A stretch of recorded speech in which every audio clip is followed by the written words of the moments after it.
Okay, folks, we're going to get started. Thank you for being here at this session. My name is Maria Paula Ghiso, and we're going to be talking today about using photography as a way to support reading and writing instruction and really kind of cultivate children's agency and their interests and what's kind of on their minds. So welcome. Thank you. We're going to have some interactive portions. And let me try this. Hold on one second. I promise not to break into song. So like many of you, the story of this project really comes from my own classroom and from my own experiences and some of the dissonances that I lived through, both as an English language learner coming from Argentina when I was 8 and just speaking Spanish and going into an English-only school system, and then also as a teacher of bilingual children in elementary schools. And folks who do practitioner research call this the story of the question, right? That our research doesn't come from nowhere. It comes from the passions and interests and those nagging feelings that you sometimes get that something's not right, but you don't know what to do about it. So for me, when I came from Argentina, I was in an English-only classroom during the day, Monday to Friday, and then in an Argentinian school on Saturdays. So that's me over there with my sister in the uniform in the Argentinian school. And I had a very starkly different experiences in those settings. That in my 4th grade classroom, I was pulled out for intervention for English as a second language services. And this was at a time much earlier when all teachers didn't see themselves as teachers of English language learners. And so for that half hour, I was getting really important instruction, but my regular classroom teacher didn't think that her responsibility or her skill set was to support me as a learner. And what that meant was that a lot of the time I was in the back of the classroom and coloring and not really engaged in the instruction. And that had a lot of effects, both cognitively, because obviously I wasn't, kind of invited into the instruction and able to benefit from that, but also because socially I wasn't a part of the classroom in the same way. And then in my Argentinian school, when I went on Saturdays, that was structured only in Spanish and also culturally very appropriate. So we, celebrated similar traditions and had food that was recognizable in the lunchroom. I was a top student. So in one context, I was a remedial student. In another context, I was a top student, but I was the same student, right? Obviously, I had different abilities to access the curriculum or not, but it really highlighted for me from very early on that how students are constructed as successful or not successful has a lot to do with the curricular invitations that we create. That we can design our classroom environments to support students as successful, and that it's not a failure of the individual student or their parents. And that's a lot of the discourse that you often hear in schools or in the public discourse about immigrant families. Then when I was a teacher and a researcher in multilingual classrooms, we wanted to create opportunities for children to sort of inquire into topics that related to their identity. So with an ESL teacher, we used a curriculum that, this is a little excerpt of the curriculum, and you see that it has a lot of visuals, and it was a unit around immigration. So in theory, it was supposed to connect to the students' experiences, except that our students were coming from all over the world. Many were refugees from Africa who had made a number of stops along the way and spoke about 4 different languages. Some had come, some had parents who had come before, and they had lived with their grandparents for until they were 8, 9, 10, 11, and then their parents brought them here, so they were meeting their parents for the first time in the US. So even though we wanted to use a curriculum that touched on important aspects of their lives, the available images of what it meant to be an immigrant didn't really match what students' experiences were. So if you look at this image here, It's sort of from an earlier immigration period, and they're boarding a boat. There's a Statue of Liberty. Here you're going through customs. And look at that final picture of, that's really sort of the American dream, right? There's a white picket fence. There's a dad doing the lawn. There's an American flag waving. So absolutely sort of what we imagine to be the mythology of having made it as an American. But in reality, many of the children that are in our classrooms, this immigration experience doesn't fit them. They may come through very circuitous routes. It's not just a one-way journey. They may make many stops, or they're still really in conversation with everyone in their home countries. And what it means to have made it may look very different. And there's still a lot of economic struggles. There's still a lot of inequality that families are dealing with. There's a lot of anti-immigrant sentiment. So it doesn't look quite as rosy as the final picture. And it also doesn't mean that to be an American, there's just the American flag there, that you don't have to give up being from where you are in order to also be from the United States. And what was really kind of more troubling than the disconnect was we said, okay, let's invite students to write their own narratives. If these don't represent the narratives that students bring with them, let's invite students to write their own narratives. And here was a student's image that he was writing. And this was a student that I mentioned that had traveled from Africa and had been raised by his grandparents.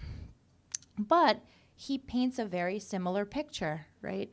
There's the suitcase, there we're boarding the boat, there's the Statue of Liberty, and we didn't have enough time to complete it, but the student said, well, I'm gonna write us about being at home in the end and being really happy together.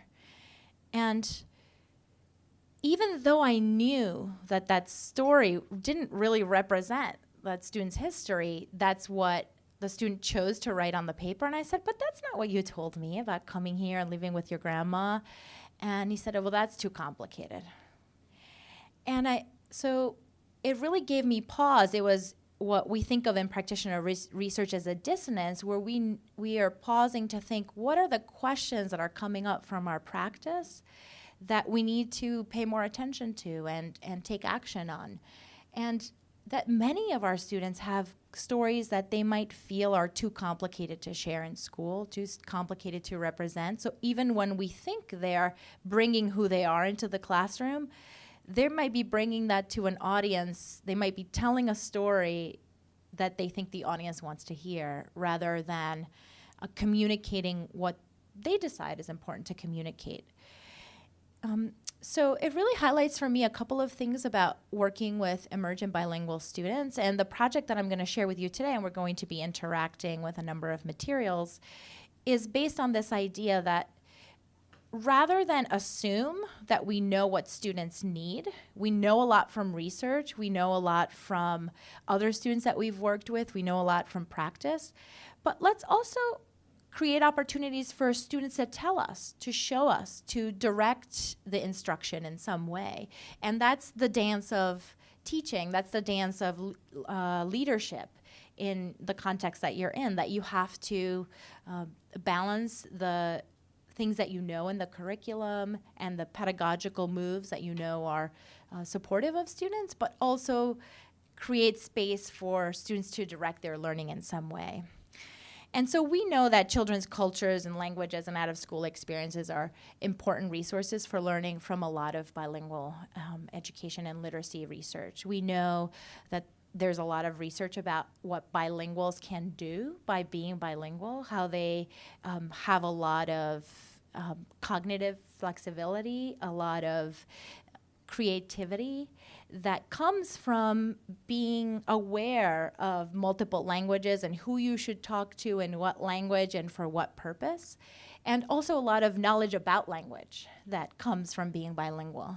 And we also know, sort of on the other side, that there are a lot of experiences that impact students' learning, we know from research. So things like economic struggles, health instability, anti-immigrant sentiments, all these things that are not part of the curriculum necessarily, but students are bringing with them to the classroom. But I would also argue they are important sources of knowledge that students can gain insights about the world, have insights that others who maybe have not lived through those experiences, maybe have not had to move across different contexts, they may not know as much. So I think having moved, in that initial image from my English classroom to my Spanish classroom gave me a particular kind of knowledge about how schools might be structured and what happens about learning beyond individual aptitudes that I wouldn't have known had that that border crossing happened in my own experience. So students in programs that are effective use both languages to learn. They don't both languages are always in a student who's an emergent bilingual. And I love that language that Ofelia Garcia uses, because every student who has a language other than English at home has the potential to be bilingual if given the correct supports, right? So if there was a bilingual program in place or a space where they could learn academic literacy in their native language, if there's a culture that values multilingualism. So even students that hear, for example, maybe they're second or third generation and they hear Spanish or their another language because their grandmother speaks it, but they themselves only speak English, well, that student also is an emergent bilingual. That student has the potential to become bilingual. And how can we create literacy instruction that really honors the multilingual repertoires of our students? And I think the difficult thing is that in most learning contexts, there is a monolingual and monocultural view. So even if other languages are invited in, often it can be very transitional. It's only a stepping stone towards English. It's a stepping stone towards that last picture where the American flag is the only one there. And we want to think about pathways that allow students to have multiple flags in their homes, whatever those homes might look like. So I just want to take a quick moment to invite you to just debrief at your tables and think about what are the experiences, the language, the cultures that the youth in your programs or your context, the schools you're supporting in, the places where you teach, what do they bring? And then what are ways that you're already honoring what they bring, and what challenges are you facing? And I also want us to invite us to think about culture and language expansively, that everyone has a culture. Everyone speaks multiple languages or language varieties, right? Because you may not speak to your friends the same way you're speaking at this conference, I hope, using some of the same language, right? The same sort of more obscure jargon of the profession. So just think for a moment at your tables around what's happening around these issues where you are, and what might you want to know more about. And then we'll come back together in a couple minutes. We represent like 40 different languages, I think, now. We might be up to that many. And we're a sanctuary city, so we're a refugee city. And they come from everywhere. Everywhere you can think of, they come from. And plus, we also have immigrants as well. And our principal had hired a group of drummers to come in and invited some of the students to go up onto the stage to participate with these drummers. It was the first time I had seen Muna really come out. She's an African child, and the way she danced was definitely her culture. Nobody taught her how to do that here. That came from deep. That was deep. Yeah. And I loved seeing her do that. And how long has she been here? She's been here a few years now, and she's only in 3rd grade. So this is deep. Yeah. This is going back to infancy and toddler and whatever. And I got thinking about that. We have something built into our schedule called Peaceful Schools. It's an enrichment program. Instead of after school, we have it built into our day. And I thought, I don't know much about what they do. And I was wondering if they do, they provide a dance class, but does it ever come out of the kids? Mm-hmm. Does the music come out of the kids' background? Because I know the Ethiopian, Howie talks about her dance and her music and how they go crazy dancing. Like that's a big part of their culture. One of their most recent showcases actually combined a form of African dance that I think had Somali, yeah, with like a step dance, and it was actually really cool. And the kids designed it. Yeah. It was very cool. And this is what, 1 day a week or no? Oh No, no. so we're an extended learning time school. So the kids, instead of a portion of your kids staying after school for an after school program, everyone does. So we have about an hour added on to the day that during that hour, teachers get an hour of PLC time every single day.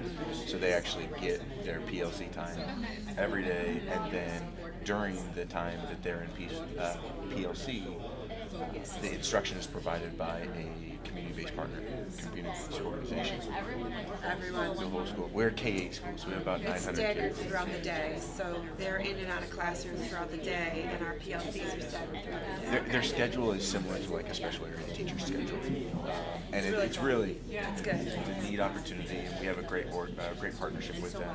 Kids are provided a different choice, so they can sign up for a gaming and graphics class, they can sign up for a dance class, they can sign up for a health and fitness class, they can sign up for a visual arts class. The little ones stay in their classroom, and Peaceful Schools comes to them, but as they get older, they get their choice. Okay, folks, let me interrupt your conversation for a minute, and we're going to do a lot of conversation, so we'll continue this a little bit.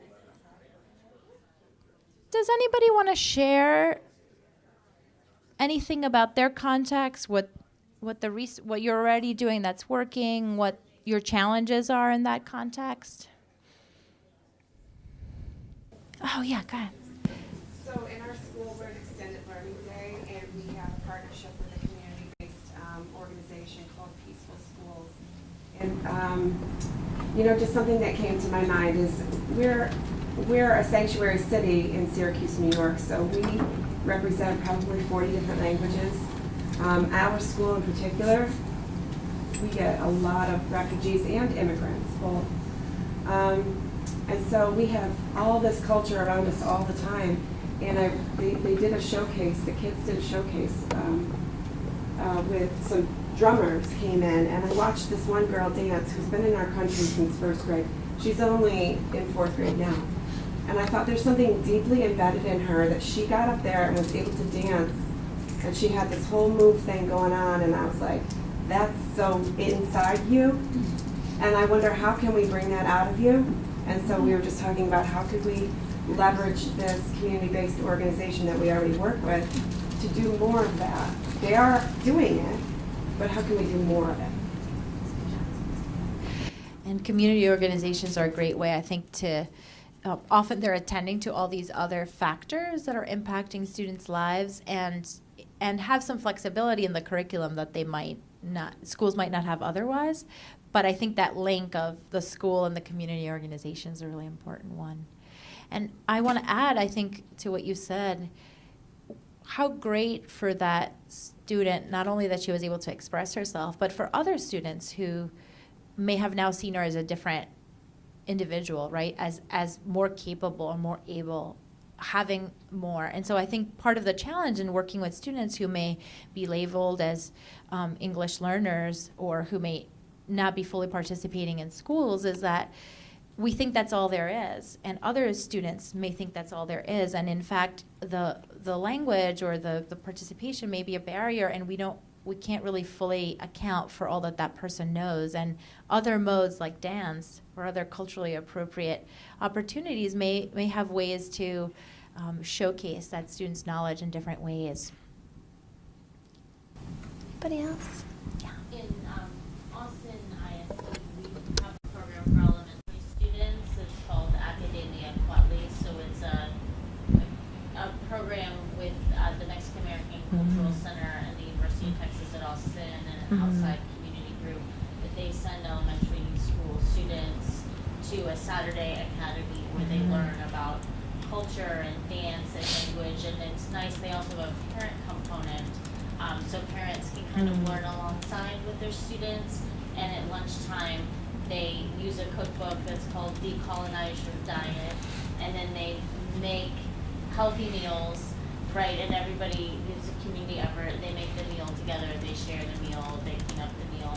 And then at the end of the program, at the end of the year, the students have a graduation ceremony to show that they've gone through this. It's only a handful of elementary schools that participate, but it's a nice way to really bring in that cultural piece and share with students, let students share what they know, but also provide students with some information they might Right.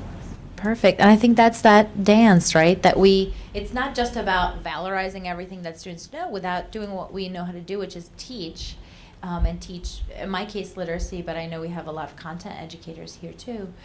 But how do we make that bridge and make that bridge in a way that transforms schools? That's not just about take what kids know in order to just funnel into the academic curriculum, and it's sort of, that just becomes a scaffold that we let go of when we become proficient. Rather, how can supporting learning from students and bringing their insights into the curriculum transform schools? And the knowledge that's valued there. So I'll share a little bit with you from a project that I've been working with my colleague Patricia Martinez Alvarez for about 5 years now. And we began, the main goal of this is really to see communities as resources for learning.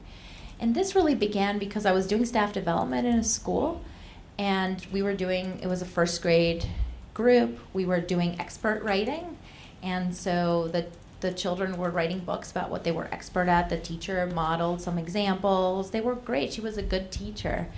But the students brought back material that just didn't seem stellar. It just seemed sort of copying what the teacher was doing, or it didn't seem to be, it was just fulfilling the requirements. We knew that there was more that what kids can do. And I think when as an inquiry group we met and said, I wonder what's going on here, there is such a deficit discourse about students that prevails, about language learners that prevails in the public discourse, that say, well, maybe they just don't have the background knowledge to, maybe they don't know what they're expert at. And so I wondered, kind of going back to that initial disconnect between my two schools, well, maybe there's something about the ways that we're providing our invitations that doesn't tap into what children know, because I know that children know a lot of things. I know they have experiences, but maybe they're not having the experiences in what we're asking them to do, or the ways we're framing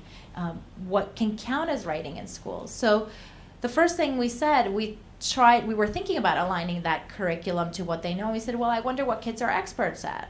And I said, well, I'm not really sure what those kids are experts at. Let's figure out a way to find that out. And so that's how photography became a tool for children to share what they know, to bring in their interests, their cultures, and their languages into the curriculum. And it was a tool for us to learn about students and families. We learned a great deal. We were not necessarily visiting their spaces, but we, through their photos and their inquiries around their photos, really learned a lot. And also to recognize that there's a lot of family engagement that is already happening that we don't often see, that parents who have multiple jobs, who have language barriers, who have other stressors that they're dealing with, may not be able to participate and come to schools in the ways that we might expect them to, but actually they're doing a lot of literacy work and supportive academic work outside of school in their homes. So this gave us a window to see that.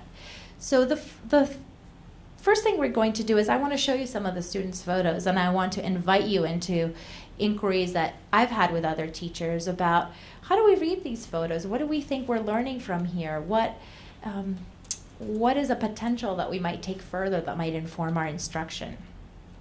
And then we'll get at, okay, now then how might we build on this in academic context for reading and writing?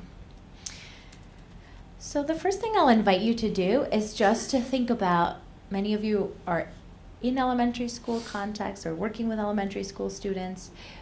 if your students or elementary school students were given cameras to take pictures of their families and communities, what do you think they would take pictures of? And we're going to just make some predictions. And then as we look through the photos, we'll use that as a starting point for our inquiry. So just take a minute to brainstorm a couple of things. The first picture I saw of it was a face a barbershop, but I would not think. I already saw that, but I But would you don't not. think that they would take that picture, do you? No, but they did. Really? There was a picture. What would Because they that's take? where they get their haircut. Take pictures of their family and community. That's where I get my haircut. But I wouldn't think that. But it is something that they have to do all the time. So what are the things that they're going to think are important to them? They go to the barbershop. I would think some sort of faith They place. go to. So that would be important to them. That's I would important. think that, I see a lot of kids at the farmer's market. Around. Really? I do. I see a lot of kids at the farmer's market, especially for African families. Yeah. Because they can use the money there. They can use the assistance there. And because they value the farmer's market. I don't know why, because I would like to ask them more about that. Like, The refugee families much more than our students. Okay, folks, so now yeah, our homegrown. what we'll do, we're not going to share this out, but I want you to just keep that in the back of your head as you look at a representative sample of pictures that students who have been working on our project have taken over the years. And just, I invite you to write down what you noticed. And then we're going to, once we view the pictures, we're really going to have a conversation to reflect on, okay, what did you expect you were going to see? What was maybe affirmed? What was there that you expected to see? And what was different, or what surprised you, or what made you ask questions or pause? And so just do some note-taking as you go.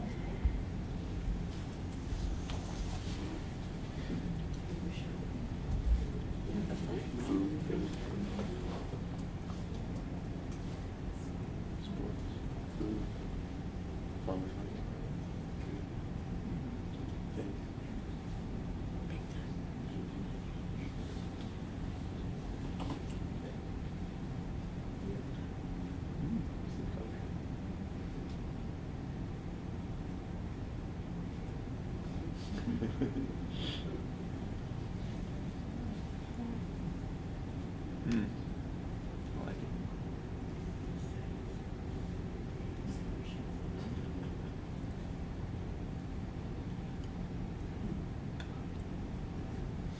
Cute. Could be a place of work. That could be a mirror of work. Sorry about that. So, having seen a little bit of these photos, just take a moment to talk at your tables and think about what was your response, what was surprising, what was expected, what was unexpected, and then what did you learn? What can we learn from these photos about students and families? And what do you think might be some of the implications for teaching and learning? So the faith in the food thing. We said faith and food. I didn't say face. I didn't. Yeah. Oh yeah, I think that's huge. But what surprised me, and actually now that I think about it, it's not surprising, was possibly the laundromat as a parent's place of work. So many times I used to go get Chinese food, and this little girl, her parents owned the restaurant, or the Chinese food place, and she went to work every day after school. She had to go to work, whether it's to sit and do her homework, or if it was in the kitchen gathering, bringing things back and forth that she needed to have. She worked. It was a family business. And it was important. There's a lot of pictures. But the faith thing, I'm not surprised about that. Because the flag, the faith, in some cases all go together. The what? The the flag, their country's flag, and my faith and belief system and all of that, it kind of all is intertwined. I remember them visiting Howie's family for the first time. She was in 4th grade, and one of the only things that they had up on the wall was their Ethiopian flag. Now they were refugees and had gone to Somalia and then Kenya, where they had more children, but Ethiopia was their country. And they had no furniture at the time. But that was there on the wall. That was super important. That one picture of money. That was just something you didn't expect to see. I mean, I think I get why it's there. But like, it was. But look how little that was, right? That was, I think, about 6 $1 bills. That seemed enough to take a picture of. Yeah, like what, for what? You want to know more now. Yeah. Like, what does that signify? Yeah. But if that was, I don't know, I don't think that was one student, but it was it one, or was it maybe, there were several different I laundromats. think it was 7. Yeah, because I think she combined different ones. But you felt like I was already starting to understand the individual's life, right? The kid's life. Or at least make up your own story exactly. of why you think they did what they did. Yeah. You know? The pictures of the kids reading, that was interesting. Yeah, me too. I was sort of surprised about that. That one I didn't expect either. Because there were several, so. I We expected have- play. I expected pictures of play.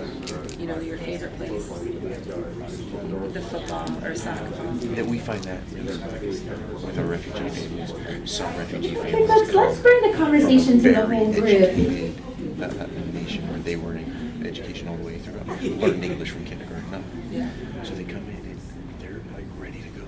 Let's Hit the hear ground from running, even different if they don't groups. know What did English. you think? Like she said, they What was your learn 2 response to the languages photos? What was, together with the 2 languages. What was the prediction that was confirmed, or what was surprising? What did you find when you were looking? I thought we would see food, but what Adrian pointed out was interesting was it wasn't like a table of all the food like all ready to go. It was like the process of cooking and prepping. That was interesting.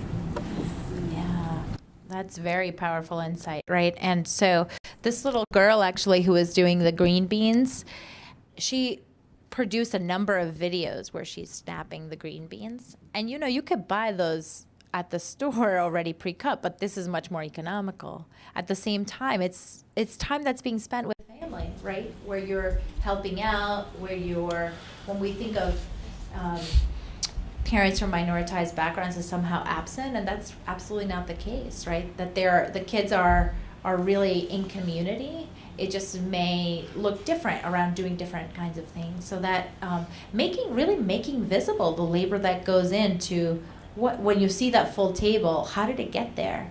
I was thinking about that today, right? When we see this beautiful spread, and because I'm here with my 2.5-year-old, I said, keynote talk, maybe not the best time to bring our 2.5-year-old in. So we saw all the work that goes into making that look amazing, so when you come out, it's all ready for you.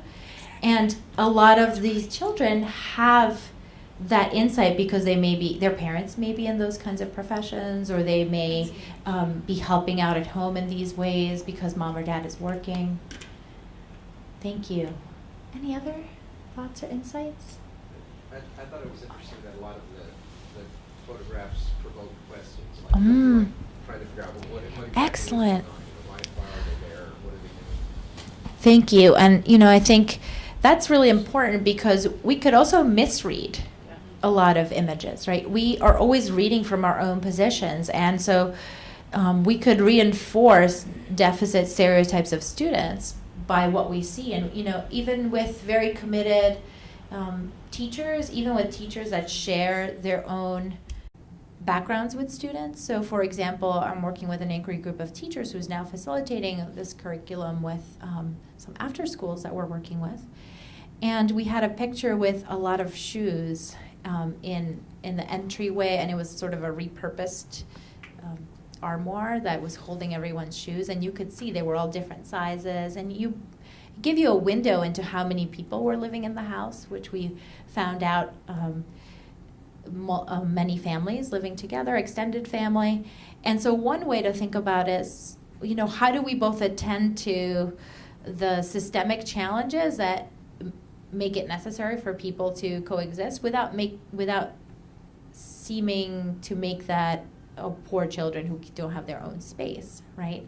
Or I read an article by Wendy Luttrell, who does a lot of work around photography, and the teachers had a response around, the poor spaces that children lived in. And the children actually took photos of their community, and they had to label them. And this photo that the teachers were seeing as lacking was the one that the student has labeled my favorite spot, and it was her room, and it was a little corner. And so maybe it didn't look as we might have expected, but we may sometimes be projecting our own obvious, locations, and our view can only be partial, right? So I think that's why that question is important. Maybe instead of trying to figure out what we see, we should ask students and say, what's going on here? Tell me more about this. Perfect. Yeah. I think it was a really neat way to involve family as well, because you see a lot of the kids in the pictures, and especially for if you have a lot of emergent bilinguals in your school, and those families might not be getting the English education, so they're not being able to help their child with homework or anything, but they can grab a camera and take a picture, so that you're engaging them in the work.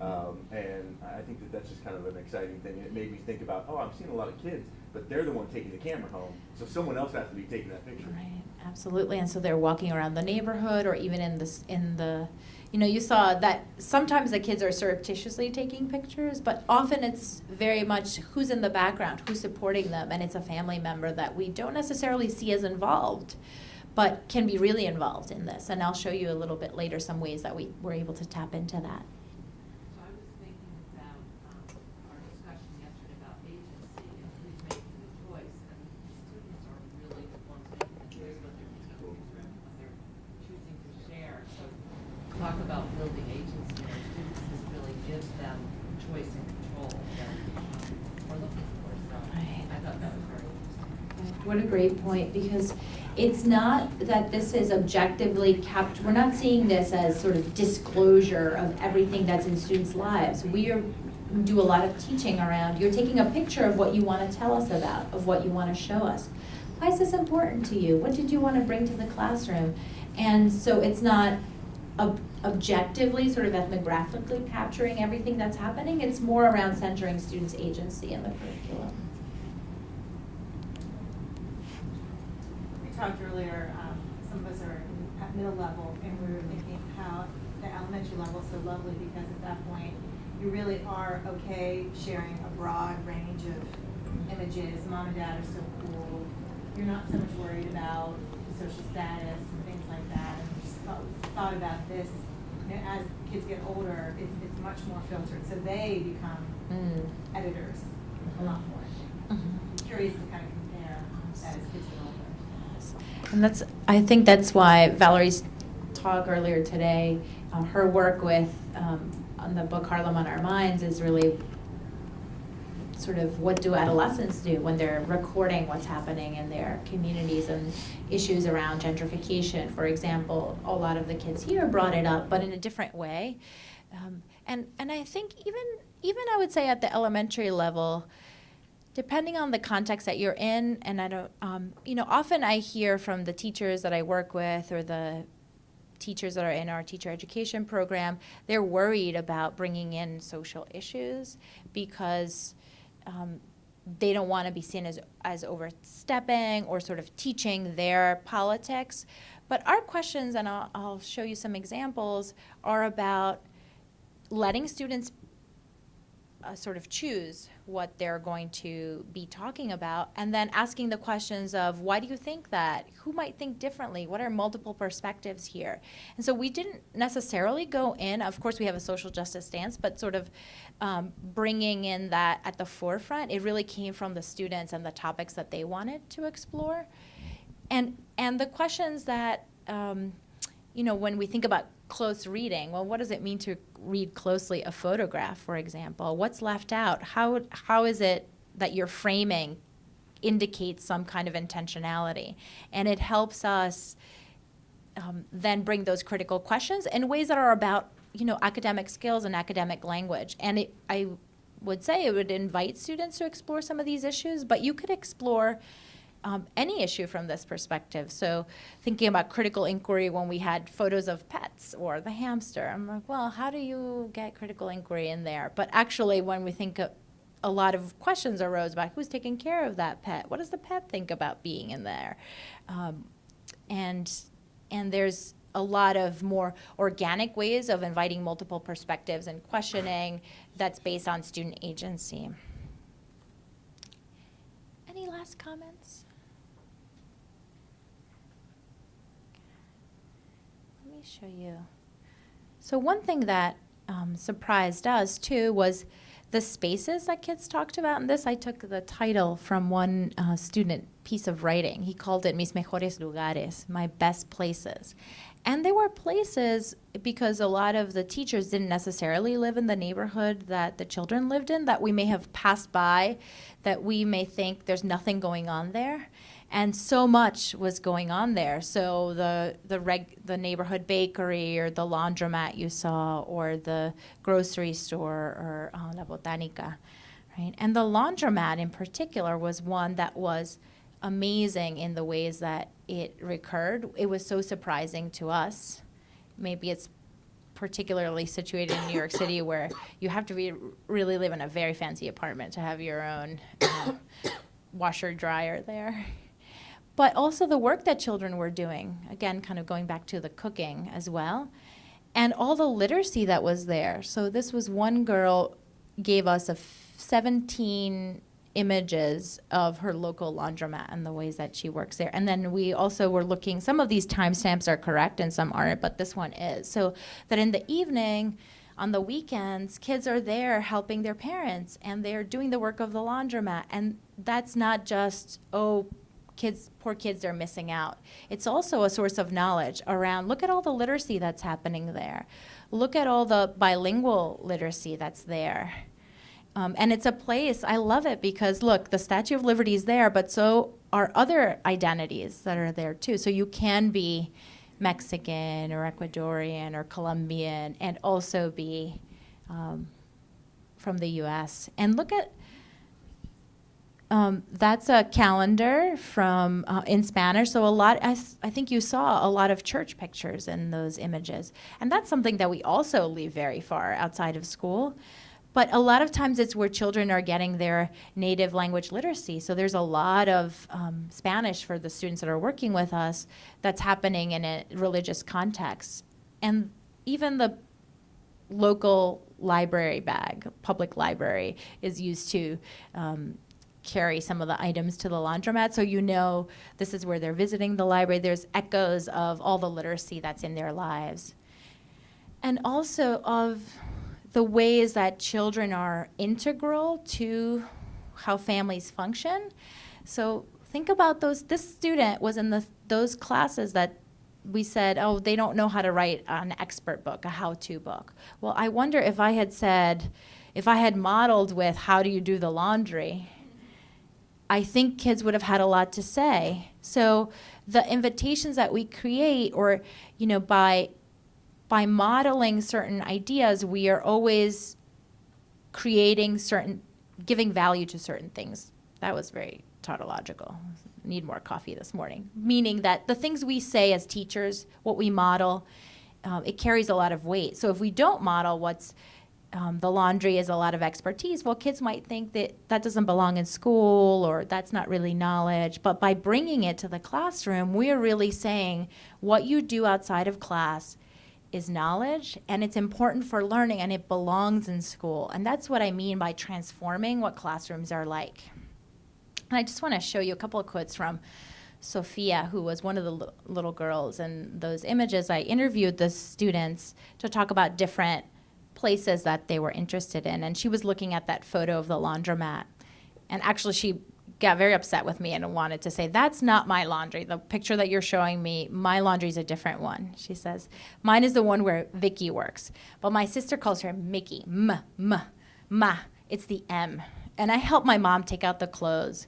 When I'm in the house, I help her put one white, one color, one mine, one of my dad's, like that. And when I go to the laundromat, I take it out. I take everything out once it's washed. And when we finish everything, I go to the house and I fold my clothes, and my mom also helps me. And a little later she says, because I like to help people like my mom, like you, like Mrs. Sanchez, her Spanish teacher, like Mrs. Smith, like that. And so I asked her, well, what do those people think that you help so much? And she said, and this was in Spanish, I'm just giving you the translation. Good, because if they're tired, I don't want them to get tired out more, so I want to do it. She says, because I don't do it because I want them to give me some little chocolatina, some little chocolate candies. I only do it because sometimes my mom is very tired and wants to sleep, and then I let her, and I do it. And I think about what do children from immigrant backgrounds, from multilingual backgrounds, from transnational backgrounds bring? What kind of knowledge do they bring? Well, here's a very powerful insight about how schools are organized and how helping in school, if you do the right thing, you get a sticker. Your name goes on the green light. You get a special check. She says, I don't do it because I'm going to get a little chocolate candy. I'm going to do it because I notice that my mom is tired and I want to help. And a lot of our children bring these cultural values to class, except that schools are very much organized around individual aptitude and not about collective well-being. So what would happen if we are reorienting our classroom community so that helping, which is a knowledge that students bring, becomes valued in the classroom? This is just an image that one of the children brought. It's hard to see, but this is the name of one of the streets in the neighborhood. And here it says, mitad del mundo, right? The middle of the world. And so these places that are neighborhoods where children from language minority backgrounds, where students of color live, or are not the hip neighborhoods, are often really seen as being on the periphery of progress, that we really need to go in and remediate those teachers, remediate those children. And I think that the children's images invite us to think about the learning that's happening there, to really recenter that, to use the cameras as a tool for agency, for students to enact the agency they already have, right? So just being mindful of the time, and I know we started a little bit later, I want to share with you some curricular invitations that we did based on this work. So now that we know a little bit more about kids, well, what did we think about for infusing them into the curriculum? I was going to have you do one of them, but I think we may not have enough time, so I'll just share with you. And you're welcome to look at some of the photos later. But one of the things we did, and that's how we thought about close reading, about author intentionality, is that we talked about multiple perspectives. And so we used a photo, and we had talk and thought bubbles for the children to say, what do you think about that photo? What are you thinking, or the topic in that photo, what are you thinking about it?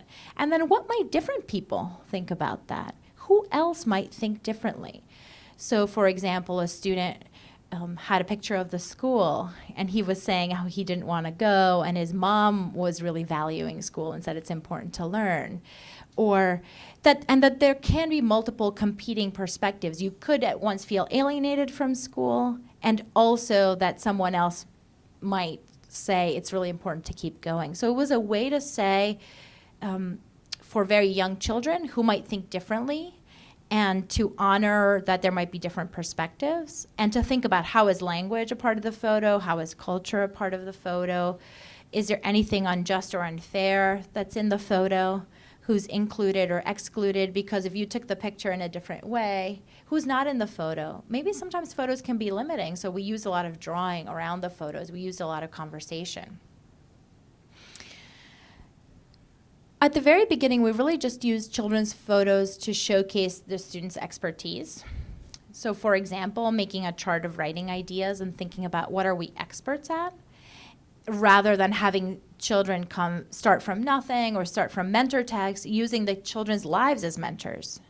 And so we're experts at doing the laundry or taking care of little brothers and sisters or playing football or, cooking food, or La Virgen de Guadalupe, which you saw in a lot of pictures. Does anyone know what that food is over there? This little girl's cooking eggs. Well, what's the other one that was in the picture? Do you know? Yeah, nopales, right? Depending on what neighborhood store you're in, you can definitely get a lot of nopales. And I am from Argentina, so we don't eat nopales. So even though I share a lot of my students' language and I share some cultural values, culture is not homogeneous. So I learned a lot, too, about different aspects of children's cultural performances. Other things we did was we asked students to take more than one picture in the same place, and then we used that for writing and also for teaching academic language. So here was, because we were doing a how-to book, how to cook scrambled eggs. And we said, first crack the eggs into a bowl. You need 3 eggs. Then you beat the eggs. Then you pour them in the hot pan. And then you cook them. And then you eat them. And we can always draw when we're missing photos. Other times we had one photo that seemed really interesting, and we wondered, what else can you do? Can you write more of the story? Maybe decide make comics about them, or decide what people are saying to each other or thinking, or see what happens first, or what happens before, what happens after. It's a little hard to see with this lighting, but it's a little girl feeding a goat at one of these farms, and her face is like, so it invites a lot of conversation. But here's, for example, one little girl, one first grader. This is her little sibling, and daddy is saying, let him out, and she's taking care of him, and it says, okay, I'll let him out. The little girl is saying, mama, papa. The cat's saying, meow, meow. But look at this one. This is a birthday party, and so it was my brother's birthday, and she's talking about how they're playing. But there's the dad, and what he says was, ¿Cómo vamos a pagar la renta y la luz y el teléfono? ¿Cómo vamos a hacer? And he says, how are we going to pay the rent and the telephone and the light? What are we going to do? So that children know about the issues that are affecting their families. They're an integral part of helping contend with those issues in their helping. But even if we don't necessarily talk about economic struggles in the classroom, this allowed the student to bring in those ideas to their writing, and also for us as teachers to learn what they were thinking about and struggling with. And as you saw, they wrote a lot. So even the visuals were an integral part of the writing and didn't detract from the writing. And I think that sometimes can be a worry that it's either one or the other, but that when we expand the modes of communication, that students are able to use all their resources for learning. We also used the Comic Life app. I don't know if any of you have used Comic Life, but it allows you to use pictures to create digital comics, which was very exciting for the kids. And then just really using the photos as a platform for discussion, the same way that you might have a discussion around the read aloud text or a book club, but around photos instead. And in this oral composing, a lot of critical insights came out around, for example, border crossing, and does it mean that you're rich or poor if you have a washing machine or not, and around family relationships, and around what's in the photo or isn't in the photo. So the photo was really just a platform for more conversation, and we really know that oral language is intimately connected to reading and writing. And kids, if they don't have the opportunity to explore the ideas, what do they have to write about? So just giving them the chance to talk with one another and to, sometimes structure that in different ways. So because we had very young learners, sometimes we had to do some structures around, you don't get to talk all the time. Sometimes you have to listen. But then also allowing and encouraging students to use all the languages they know, thinking about groupings and language structures. That sometimes it's okay to have the kids talking in just one language in one group, and sometimes you want to mix the groups so that we have different insights together, so that it's not always the kids who are the language learners that are always sitting in the same group together, even though it's a great scaffold for them to be able to use their native language. But then it can be very easily reduced to, this is the group that those are the immigrant students, those are the language learning students, this is the low group. Even if you call it the green group, they pretty much figure that out quickly. And then really expanding what counts as a text. So the same kinds of reading and writing strategies that we used for accessing a text and relating to it, responding to a text, we could use with the visual text. So for example, we did a lot of visual analysis about what's in the picture and what makes you think that. And a lot of text-to-self connections. Or if you think about the idea, the comprehension strategy of activating prior knowledge, but we often start with a book that may be removed from kids' lives, and we think about having to fill the background knowledge, but supporting kids in activating background knowledge when they have, for example, what do you know about Dora, or doing the laundry, or helping the family, and then making the link that these are comprehension strategies that help us access text. So we bring a lot of knowledge to the text that we have. And I have to tell you, 2 years ago, I knew nothing about Dora, but now I am an expert at Dora. Or, for example, a neighborhood place like the bakery next door, well, we created our own informational text to teach text features, and then the kids use text features to create informational books about their neighborhood. So here's, arepas de choclo, pan de bono, and rosca, and we ask critical questions like, what are two things that are different about the pan de bono and el rosca? And they have to really integrate the images and the words to come up with, to read the text correctly. So they're more culturally appropriate assessments of reading and writing. And then using the photos for authentic critical thinking. This was the one I was telling you about the school. That photographers, these were some of our themes. Photographers share their perspectives about their lives and the world. Photographers tell about their culture. So they have to give evidence for their perspectives. The children talked about justice and injustice. They really talked about their histories of immigration. I love this. These were two children's literature texts that we used. I don't know if you're familiar with any of them. Duncan Tonatiuh is just, I'm such a groupie. He's amazing writer, and this is his book, Dear Primo, which is a letter between cousins. One lives in Mexico and one lives in, I think it's New York City, and they're writing letters to each other, but you have to discern that there's different handwriting, and that's how you know it's a different letter.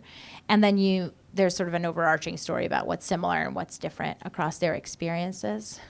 It also invites a lot of critical questions, though. Like, some of the kids are from Mexico, and they said, Mexico, where I come from, doesn't look like that. It also looks like a big city, and it's really depicted as a farm and much more rural. And that's, if we're thinking about a single story, there isn't a single story of what Mexico or Latin America looks like. So I think always that idea of what's another perspective that's not included, who might think differently. So Sheila and the Flowers is a bilingual book about a girl from El Salvador. Her name is Xochitl, which means flowers. And they set up a stand to sell flowers, and then one of the neighbors threatens to call the police because he doesn't want the celebration there that they're having. And what I like about it also is that there's a diversity of Latino perspectives. So a number of the characters are Latino, including the Don Rodrigo, who threatens to call the authorities. The children also have a lot of experiences with law enforcement, as particularly at this time when many are worried about being from families that have mixed status families where some members are undocumented, and they're worried about their parents being taken away. And this is a persuasive essay that one of our students wrote about immigration called Let Immigrants Stay, and it's about being able to stay without, regardless of your immigration status and your paperwork. And what I love, look at the multimodal part. So look at the borders that she made. And it's really powerful, I think, in reframing the immigration debate, that it's not U.S.-Mexico, it's a transnational issue. And we're really all immigrants if you take a longer view. And then that piece about engaging families, which I think was mentioned earlier, one of the things we did was the cameras, and they were, $30 cheap cameras that the children could take home. They had a big giant red button, so they were easy for little hands to use. It didn't matter if they lost them, which they rarely did. But one of the things they did was that you could take videos. And so we decided to do video interviews of families, and we learned a lot. So that was a way of capitalizing on some of the organic engagement that we saw. So we had some questions for them that we came up together about what was like in your country, what things do you experience that are fair or unfair. And you see there the handout. So the children are reading aloud school text in the minority language, because this was this program, one of the days that we did it was in Spanish, just to raise the status of Spanish, which had declined when the students were all taking assessments in English. And so we wanted to support the Spanish language. But sometimes the children were doing it in English because they themselves didn't speak English, and we had somebody speak Spanish and somebody else translating, like a mom or dad. And then when they were interviewing their abuelita, for example. So you heard the parents, who's holding the camera, right? You heard the parents off camera helping them out with the pronunciation, being the leaders. And I love this hairbrush, passing the hairbrush back and forth. And the parents often wrote down their responses and read them aloud in the camera. So it was really a choreographed video. And again, this was just an invitation. We showed some videos to the kids after the first year that we had some video interviews. We showed them to the group, and then they did them. Then we brainstormed what different questions we might ask. Then the children rewrote and added new questions. And really that there was also a lot of content learning happening, a lot of intergenerational learning about immigration stories, to really reposition the families. So I just want to say a couple of quick things and then invite us to reflect just around the curriculum that we've developed around it. And I'll, if anybody is interested, I'll also share with IFL. We're in the process of putting the curriculum available online for anybody to use. It's more focused on the reading aspects because it was funded by a grant that was around supporting higher order reading skills, but it has a lot of these elements that you've noticed, so you're welcome to use any aspect of it. But one of the things we did in terms of using culturally relevant text, sometimes the texts that were available didn't suit our needs, and so we used the children's photos to create our own texts that were around, for example, informational text features that instead of featuring a rainforest frog, we're featuring the neighborhood community spaces or the school. And that's not to say we want text to also be windows into other worlds, but that idea of you have to have some balance, and we want to start from what kids know. And then we also we used the idea of mentor authors and mentor text to think about mentor photographers, and we identified 4 photographers who explore issues of culture and language and social justice through their camera work, and we studied their works. And in the second year curriculum that we now added, there's a great picture book by Carol Boston Weatherford about Gordon Parks, who photographed racial inequality in the U.S., and it's a biography of his life that's phenomenal, and so we use that in our 3rd grade curriculum. So it's, again, not just for immigrant students. This is kind of cutting across different cultural experiences. So this is, for example, one of the texts we created about Frank Espada that uses that has the text features we want to teach, that has some certain comprehension features we want to teach. And then the children, inspired by his work, did an inquiry into how photos are representative of their cultures. And then in terms of responding to text in writing, the children also did a lot of role play and visualizing and acting out. So for Soshila and the Flowers, rather than just tell us what the different perspectives were in the story, the children created puppets that of two different characters that showed their main perspective and evidence for their perspectives, and then they acted them out. Just trying to expand and diversify ways that we can respond to text and we can write that are really driven by what children are telling us are their interests and their concerns. So these texts didn't come out from nothing. They came from what we were noticing that kids were talking about through their photos, and then we said, what literature is there to support these ideas? What can we find that can help them explore this further? And then what we can find, what can we make? So we have a few minutes still left, and I just want to invite us to do a little reflection and connection to think about what's a takeaway that you see for your context. Maybe you're in a discipline like math, maybe you were in an out-of-school context, maybe you're a teacher leader, maybe you're doing professional development through IFL, maybe you're in a district office. What do you think does this work call up for you, and what might you do in your context? And then what questions do you have that come out of the work? Okay, so let's take a few minutes to do a reflection at our tables, and then we'll come back together.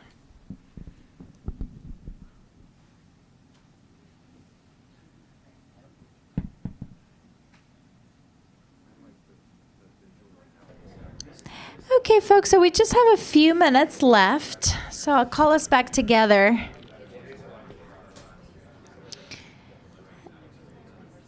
And just to hear a little bit from you, are there any sort of takeaways, connections, questions for your particular context?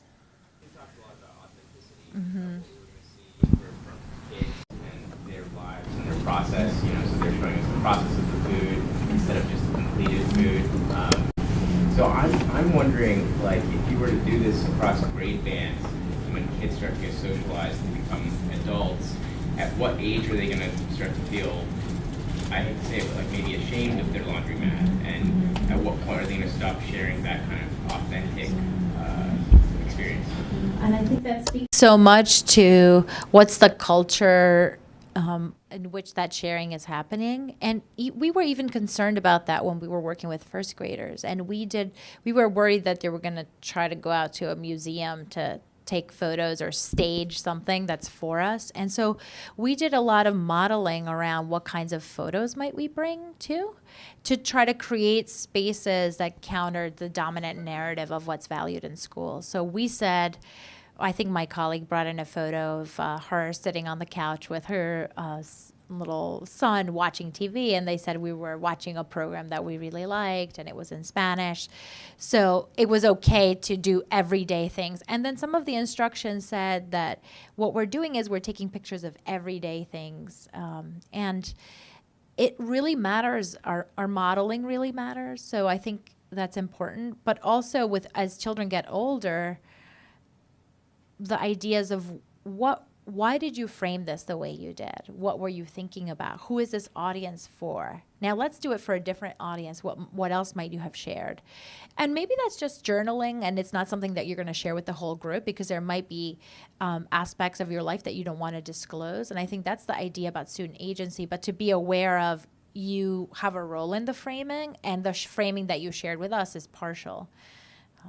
I think there was a great, I think it's in Holloway's book called Bookmarks, that's talking about a reading life, and she shares a story of having to come up with a top 5 reading list for school, and she knew that the book she put on there would position her as a certain kind of person to her teacher. And so she goes through, well, I want to put this one because it shows that we're literary, and I'll put this other example because it shows that we are, I think she put in National Geographic at the end because I'm interested in the world. And so, of course, all these things we share are positioning ourselves to our audiences. And as you get older in the grades, what a great inquiry project it would be to have students reflect on that.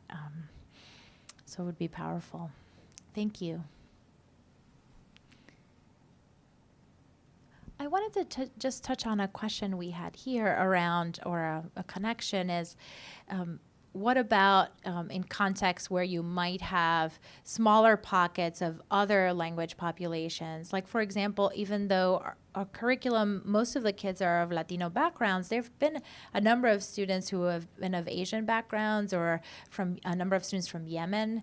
And a lot of the curriculum was really created with Latino authors in mind. And I think that there's a lot of important connections that can be made, and we found that it's in part because of the flexibility of the teacher to create that space, and said, well, I'm Latina and I speak Spanish, and so I say it like this, but how might we say it in this way?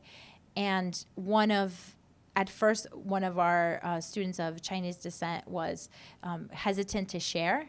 And we had a doctoral student who's Korean American who was in the classroom. And so the teacher asked the students, well, how do you say it in Korean? And she invited other people to say it in other languages. And that created the space that over time, this one student, who was really a minority in that classroom, began to enact a lot of agency around both sharing her language but correcting her teachers. And they would say, well, that's not Chinese. Chinese isn't just one language. Chinese is Mandarin and Cantonese and Korean, and you have to learn a lot about these. You're kind of characterizing me in inaccurate ways, and let me teach you how to say it. And that's a lot more than just saying, no, I don't want to share anything. But it was because that teacher continued to create the space and to say, I know this student has a lot to share. I know there are connections here. And I hope that now for the next year, that then now we're going to select other curricula so that if students have different backgrounds, that you might interweave these books, or you might make other connections about how is this different than what you're seeing rather than the same. So I appreciated that question.